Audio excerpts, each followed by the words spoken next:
Well, good morning, class. This is Wednesday morning, and it's always been exciting to meet with you, even if it's through this video. And I hope that your morning is going well. And I just thought that we need to start every morning with a devotional that will help us through this very difficult time. And one of the things I want to talk about today, I talked about stress. I talked about yesterday about being different and living in our world. But it goes a little deeper than that. And today I want to talk a little bit about the commitments that you and I make.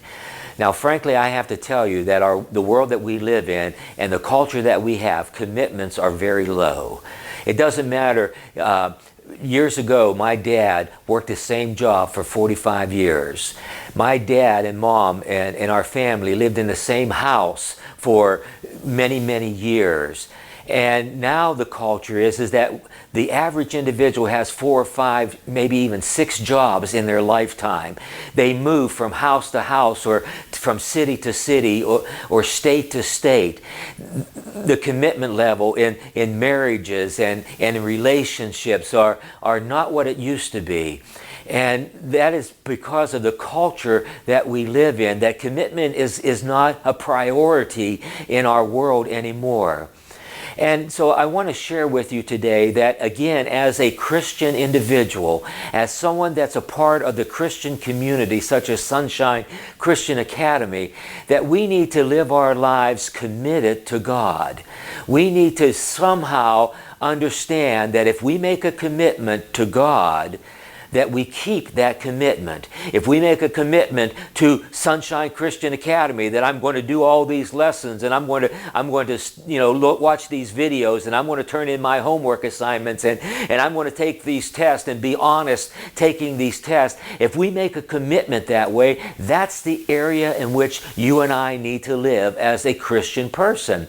So commitment, is it easy? No, it's not easy at all. It's very, very difficult. I can tell you that my wife and I, we were married very early in life. I was 18, my wife was 16.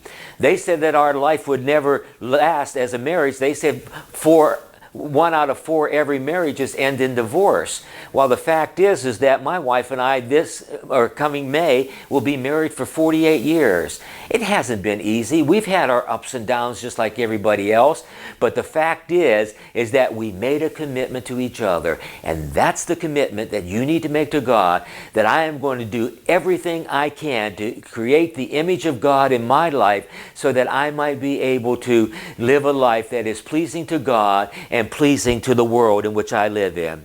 We need to desire to please God over pleasing people. You see, God loves us and we need to love Him as deeply. We must have a desire and a passion to live a Christian life. So as I sum this up today, a commitment to Christ is about living for God. We have to obey the laws of the land. We have to obey our parents. We have to obey all this. But above all, there are Christian values that you and I need to live by.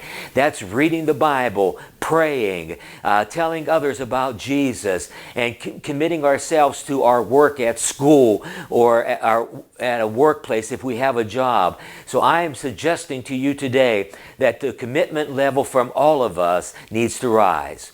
I don't know where you are in your commitment level, but even if you're only at a 1 right now, I challenge you to go to a 2. And if you're at a 5, I challenge you to go to a 6. And see, our commitment level has to grow every day. So class, be encouraged today. We're going to get through this coronavirus. We're going to get through this distant learning time. But I want you to have a good day today and work on your commitment to God. So God bless you and have a wonderful day.